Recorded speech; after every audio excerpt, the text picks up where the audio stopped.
Okay, I think we're live.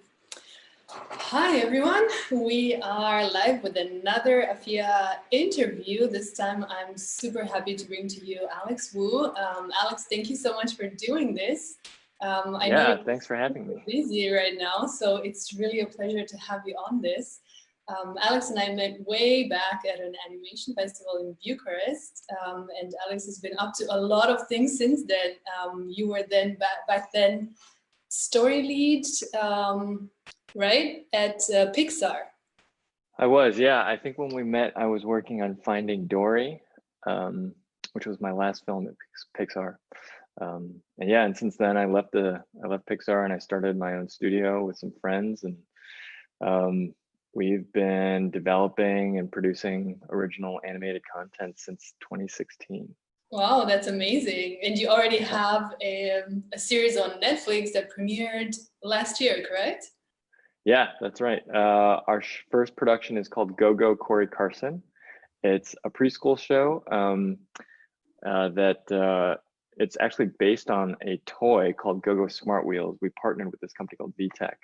And it's a show that we were really excited about making. We really wanted to create a preschool show that not only young kids could enjoy, but also parents and people of all ages. And I think we succeeded, but I don't know. I mean, the audience will. Yeah, no, I've seen the show and it's amazing. I loved it. It's super cute, and I think it hits the target of the audience that you were trying to speak to, and it's so needed because there's not that many shows on Netflix for that age range, right? Yeah, I think so. I mean, I think we just wanted to make a show that we enjoyed watching, that our kids and our nieces and nephews would like watching as well. And so yeah, we hope that people like it.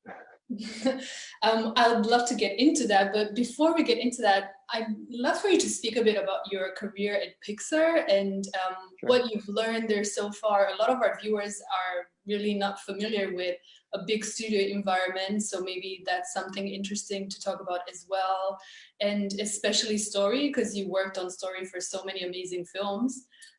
So tell us a bit about that. Yeah, so I joined Pixar in 2005, end of 2005, beginning of 2006, which was a long time ago. I joined as a story artist. My first film was Ratatouille. My second film was WALL-E, and then I worked on Cars 2, a movie that never got made called 1906, which is it was a live action movie that Brad Bird was developing about the 1906 earthquake. It was very, very cool. Never got off the ground. I think he might still be developing it. Then I worked on The Good Dinosaur, and then Finding Dory was my last film. And I was in the story department the entire time I was there. And the story department is, every single aspect of production and animation is critical, right? It's so important. Everybody's adding so much value to the screen. But Pixar liked to say that, story was king, right? Like that was their sort of philosophy and their approach to filmmaking. And what that meant was really like every single creative decision is built around the needs of the story, right? What are the narrative needs of the story that you're trying to tell? And so, fortunately, being in the story department, you're really at the epicenter of those decisions, right? Trying to craft the story, which acts as the blueprint for the rest of production. So I learned a tremendous amount there while I was in the story team. I worked with amazing directors, amazing colleagues, amazing heads of story. And that's really where I feel like I developed my storytelling skills. Amazing. Let's talk a little bit about storytelling, because I feel like this is something that a lot of creatives don't put first, or especially in animation sometimes. And I see it in, for example, a lot of colleges that are art colleges as well. Yeah. You end up having this amazing, beautiful animation, but you don't really know what's happening because the story is somehow, not well said or not well represented. So what was it the most important thing that you learned about storytelling while at Pixar? Yeah, it's a great question. I mean, story is very difficult. Creating an original and compelling engaging story is really, really difficult. You know, if you think about it, you don't learn about it when you're growing up in school, right? I mean, they have, you know, I learned about math, I learned about science, I learned about, you know, English literature and history. I learned about art, right? But there was no storytelling classes. Right. But it's so fundamental to how humans interact with each other and how human beings receive information and process information. It's sort of like the framework for all the information that we learn as we're growing up. It hangs on this overarching sort of framework, right? And so it's, you know, stories are what create meaning for us.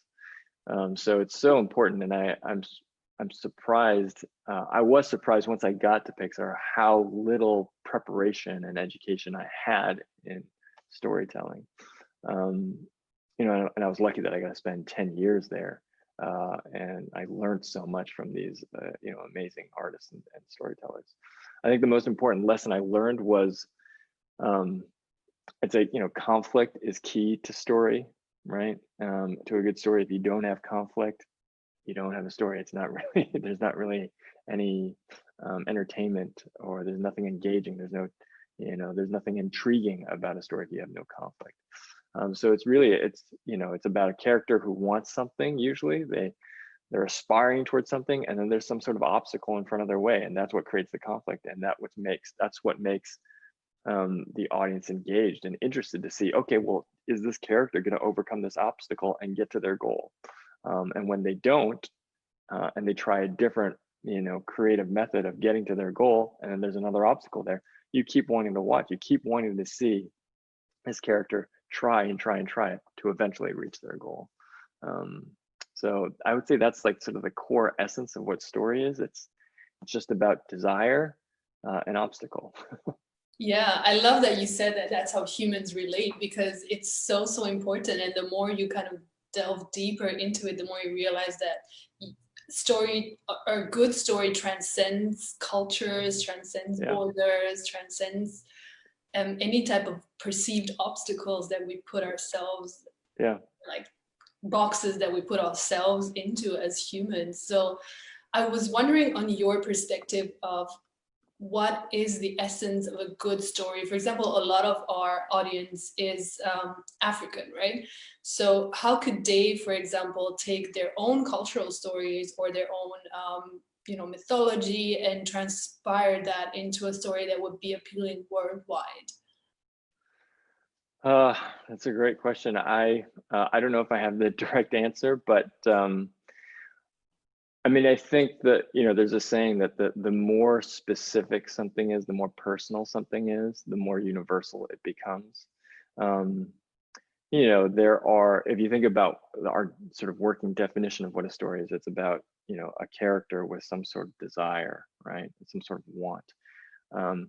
There are certain universal basic wants that all human beings have, right? I mean, you have Maslow's hierarchy, right? Like, you have sort of your basic wants and desires and needs, and then as you have your basics covered, then you sort of ascend to the next level, and then eventually you get to, you know, the highest level, which is sort of this aesthetic and spiritual and enlightenment. But if you look at that and think about, okay, well, all human beings have these commonalities in terms of what their wants and desires are. As long as you're telling a story that appeals to some of those wants and desires, I think it can be universal, right?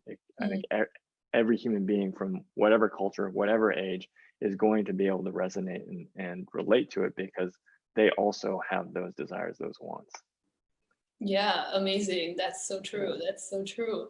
I know a lot of the audience will be, you know, curious about this. But before I ask this question, I'm wondering what your take is on character-driven and plot-driven animation, and what do you prefer, and where do you see the differences? I mean, to me, you know, character-driven stories are stories that really focus on those character wants that we talked about. Plot is there. I mean, it's hard to separate the two. because plot is really just the mechanism through which your character is trying to achieve these wants or unable to achieve these wants, right? So it's hard to separate them. You know, if your character wants to, I don't know, if it's a mouse and he wants a cookie, and he lives inside this house with a bunch of cats, you know, the plot is, how does this mouse get around all these cats to get to the cookie? Right. And so there's sort of, when you have a well-made story, the plot and the character are intimately intertwined, and you can't really separate the two. I think when you get where you get problems or failures in stories, when you have plot that's not connected to your character wants or your character desires.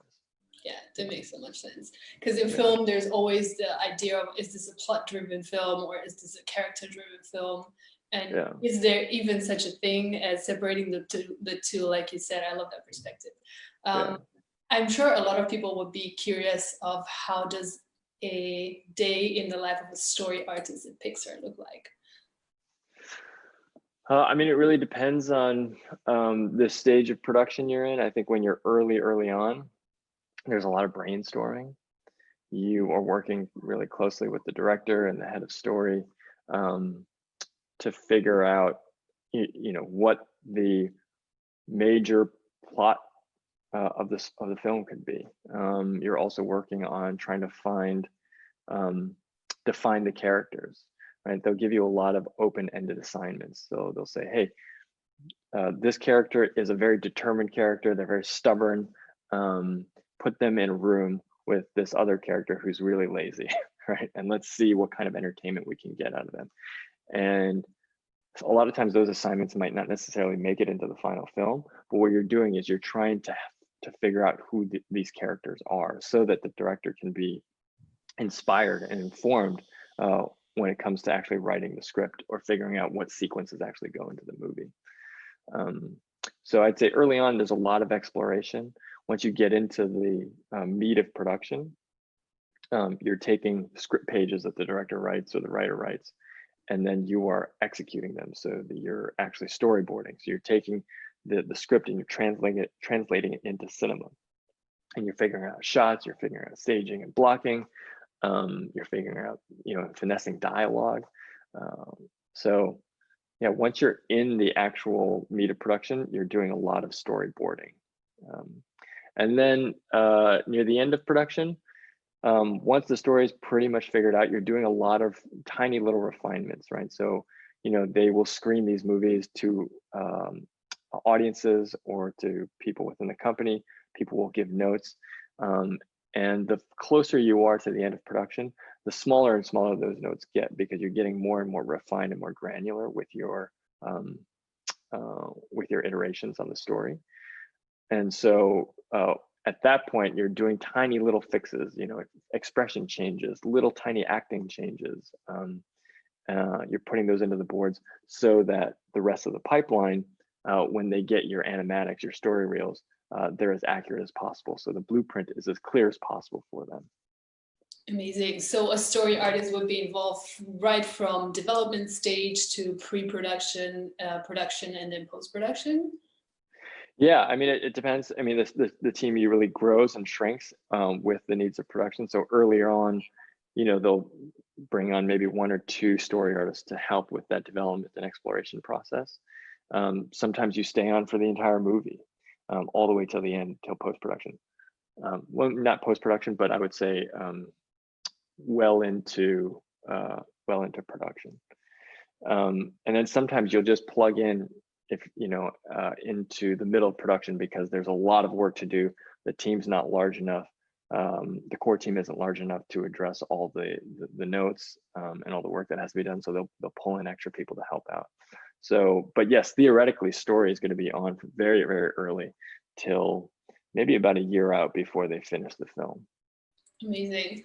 Yeah. How was the transition for you from, you know, going from such a large studio to then now opening your own studio? And what did you look for in people you were hiring? also, how was it for you to kind of give up control? Because I know when you kind of own your business, one of the hardest things to do is to kind of give up control of a few things. So how was that transition for you?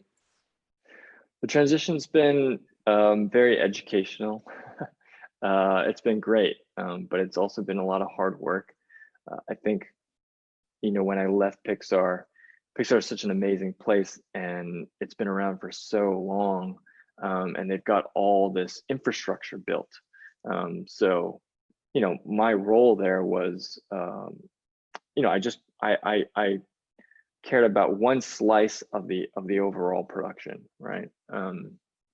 And I tried to become an expert in that area, right?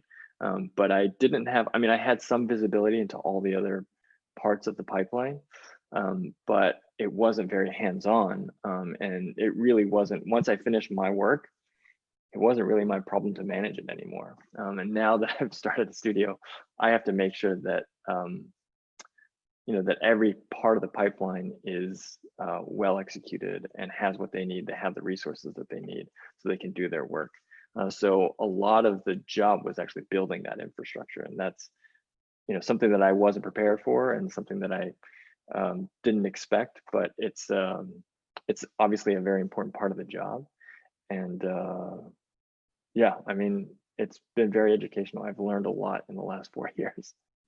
How involved are you still in the whole production, actual production of the work that you do? Because you now have a lot of production for Netflix. Yeah, I'm pretty involved. So on Go Corey Carson, I created and show ran it with my co-founder Stanley Moore, and we were also directing every single episode and writing every single episode. Because we're a small company. This was our first production. We wanted to be very, very hands-on at every single aspect of production and every stage. So yeah, we are very, very involved. Our fingers are in every single pot. The actual pipeline is done in France. We partnered with a studio called Superprod, and they've been doing a fantastic job. But I did fly there quite a bit to meet with the teams, to answer any questions that they had, to try and inspire them and kick them off on every sequence and every episode. And then we had almost daily conference calls with them when we were in Berkeley, reviewing their work, talking with their leads, talking with their department managers, making sure that the production that we were getting from the production, what we needed to keep the quality bar at a certain level. So yeah, we're pretty involved. How is the the relationship with Netflix is so far? How involved were they, and how does it continue from now? Obviously, if you can talk about it, I know. Yeah. No, our relationship with Netflix is great. We love working with them. Their creative executives are really smart. They're really insightful with their notes. There hasn't been a single note that we've gotten from them that we felt like wasn't relevant, right? We don't always take every single note that they give us, but we always understand where the note is coming from. And yeah, we've just loved working with them. They give us a lot of creative freedom. There's a lot of trust. And Netflix, they have this corporate culture deck called Freedom and Responsibility. And it basically outlines the way that they approach their management of their employees. They give people a lot of freedom, but they expect that with that freedom comes a lot of responsibility. And I think it's very much the same way that they work with their partners. They give us a lot of creative freedom, but if the show doesn't do well, if the episodes don't turn out well, it's not their fault. It's our fault, So we've really thrived in that kind of environment, and yeah, we just hope that it continues to last. We're working on a feature film with them right now, and the experience has been just as great as our experience on the series. So amazing. Where's the feature film supposed to come out? We don't know yet. Probably 3 years from now. So it's feature films take a long time. Animation just in general takes a long time to produce. At Pixar we spent between anywhere from 3, 4 to 7 years on a film. So we're trying to do a film in 3 or 4 years, and we just started pre-production at the beginning of the year. So. Wow. Yeah. That's a long time for a lot of people. Do you have do you just have a few projects now in development, or are you already looking for kind of your next project to develop?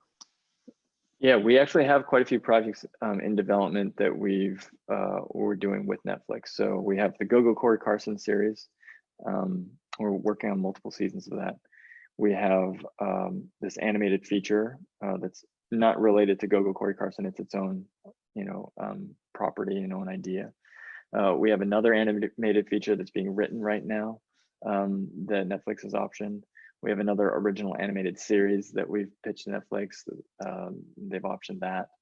And then we have another animated feature that we just pitched to them, I think 2 or 3 weeks ago.